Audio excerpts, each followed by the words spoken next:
the newly signed Ravens wide receiver Diontae Johnson, I can never for the life of me understand why players put themselves in positions where tweets of theirs are up for interpretation, cryptic tweets of theirs. And then when it becomes a deleted tweet, it just leads to more interpretation. And I'm not saying there's anything related to the Ravens in this tweet, but why even open up the conversation for interpretation? You're a new Raven. You've gotten a tremendous clean slate, a refresh. You've gone from the depths of hell in Carolina to a bona fide contender in a matter of days. And you go on and write, it's always two sides to a story with the, shrugging, hands in the air emoji. At the time of this screenshot, it had over 361,000 views. The mentions were turned off, so all you could do was quote tweet. Why? Why do this? Again, I don't want to make too much of it. Diontae played just 5 snaps for the Ravens. I'm sure they're in the process of ramping him up. You like the acquisition because of how cheap it is. And God forbid they were to have an injury in the wide receiver department. A group that would be looking thinner than thin then is added with Diontae Johnson. And it doesn't necessarily, make it dire straits if that situation were to happen. But I'll never understand that. Maybe it is about Carolina. But why leave it up for interpretation?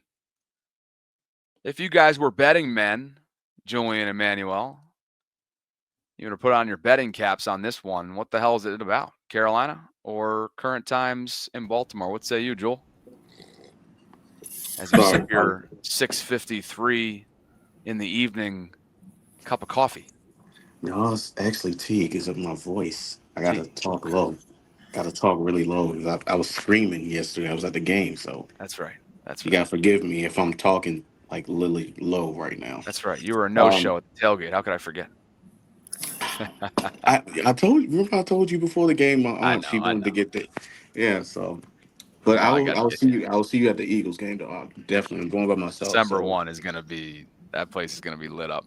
Yeah, I'm definitely going to see you there. But how do I interpret that? I don't know. That's a tricky one, like you said.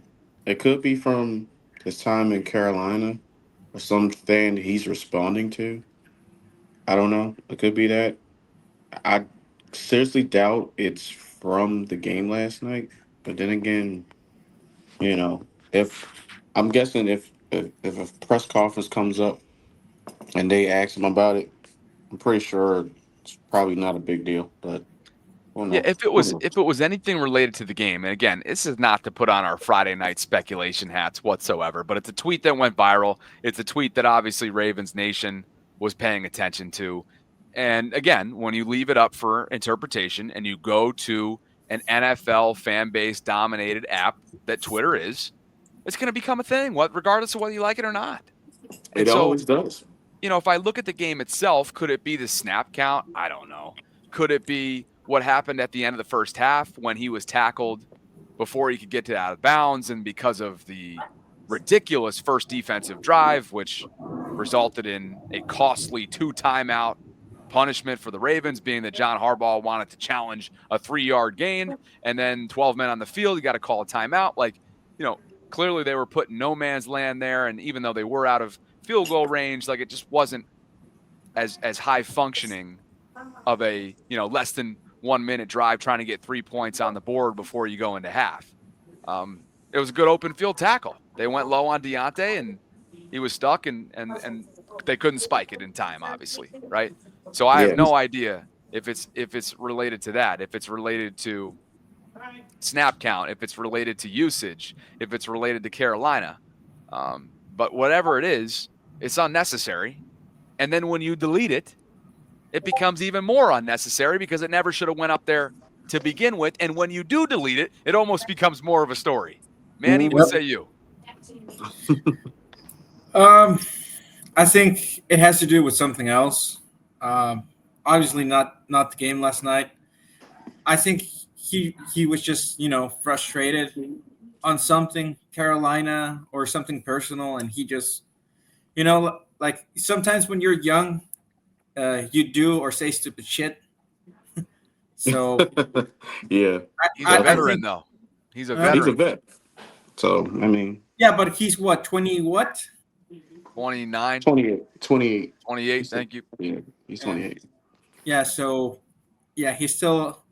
Hell, I'm 34 and they still call me young. So Good. Good, because because I'm it's 30 and I still want that label as well. hey, I mean you look young. So I don't know. We got Madison. If you're watching, please tell us if, if Bobby looks young. Madison is becoming a dog mom tonight. She Mm. is getting a golden doodle tonight. Oh, One thing that I wanna. Well, there's a few things. Obviously, first of all, like Shannon Sharp said, on his podcast with Ocho, don't go crying on the last play of that 2 point conversion Yeah. about the refs not calling the flags. You were up 21-7. Even after the fumble, yeah. you were up 21-14. Mm-hmm. You had the responsibility to put down the Ravens. You didn't take those chances. That 4th and 2 that they went on a go route, I thought Mm-hmm. that they were going to fake a go route and then just, Joe Burrow getting the 2 yards and extending that drive. No, go pass, miss, turnover and downs, and we scored. I So thought, you had opportunities to actually put us down, and you didn't take it before that 2 point conversion. So don't blame it on the refs. Blame it on yourself. yeah. Another point that I want to make, and taking from that podcast, Which Marcus podcast? Williams. Oh, the Shannon Sharp one with Ocho. Nightcap. Oh, yeah. The Yeah, the nightcap. nightcap. Mm-hmm. Um, Shannon Sharp was, and I think all Ravens fans feel the same. Marcus Williams needs to be benched again, and I would be in favor because our Darius at safety. I It's mean, way he was better. doing it all. He was taking Kyle's spot, even though he's not Kyle Hamilton, but at least he was giving it his all. And I don't see that same effort with Marcus. Well, you know I what you would just see it- reminded me about, Manny? Not to cut you off here, Yeah. but you just reminded me of a chat that came in a little while ago when I was talking about this play right here. Ugh. Now, is this Marcus's worst play of the night? It's actually not. No. Well, he It's said on it's It's that, not. And this is, that and one play. yeah. And to be clear, this is our Darius Washington's assignment. And then the middle of the field gets torched. Marcus takes a tough angle. This was not the worst play of the night for him. It's when Brandon Stevens was cooked. Yeah. And then Marcus got turned around and honestly looked like he was just jogging after Jamar Chase. okay. But that didn't stop Mr. Marco All right. here in the live chat from telling me I don't know a lot about football.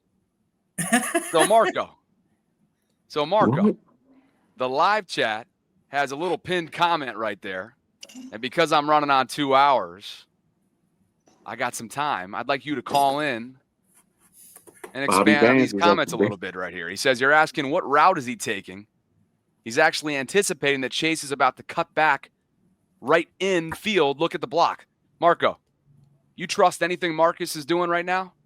I'm not saying you're wrong. Jamar easily could have cut back. Yeah. But why wouldn't you take more Well, I space? take that. There's more daylight on the right-hand side right here. Yeah. Exactly. Based Why on this take that screenshot. angle? But Marco, you keep doing your thing, all right? I'll anticipate your call, and I look forward to that.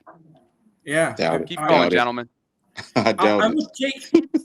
I would literally put Sanusi Kane or Bo Braid at Marcus' position, and literally let our Darius be the strong safety. I think for me right now, because before this game, before Kyle Hamilton's injury, I was like, why don't you take Trent out, put Hamilton there at linebacker, since he has that ungodly ability of him.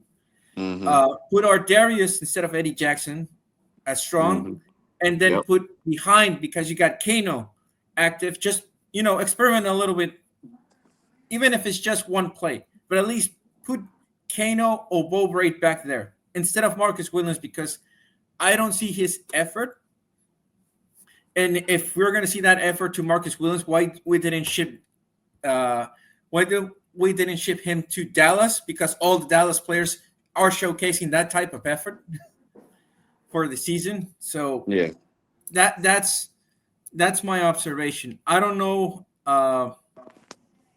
how much Lamar is going to be able to carry because it's starting to be reflective of the 2021 season.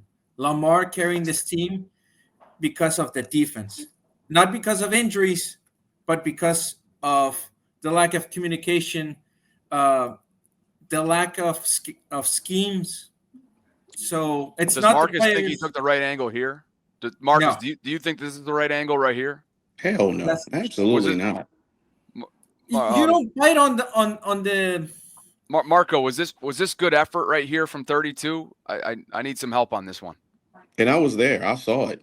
I was at the game. Like he took a poor angle.